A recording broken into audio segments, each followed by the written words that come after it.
Do you want to watch video in slow motion? Here's how. This is a sample video played at a normal speed. To have a closer look of the dance moves, we need to watch it again, but this time in slow motion. So we need to rewind it to the exact time where we want it to play again, or we can rewatch the whole video. Pause it. Notice the three dots on the upper right corner. That's the options button.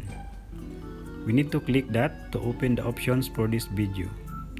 Now click the three dots and the options will appear, and on the playback speed it's still normal. We need to change it. Just click on it and select 0.25 times. Now we're gonna watch the video in 0.25 times. So it is just 1/4 of the normal speed. It is now in slow motion. You can use this option if you want to watch closely on any videos like magic tricks and any videos that is interesting to you. You can use this option to watch that video in slow motion.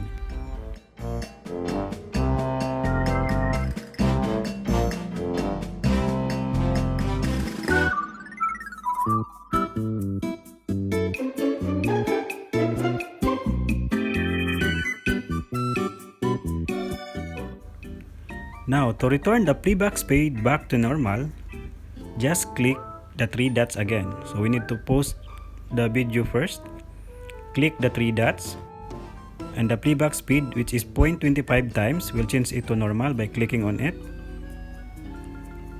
Then select normal. Now we're back on normal speed. So we need to rewind it to the part of the video that we want to watch. Then click play, and now it's back to normal.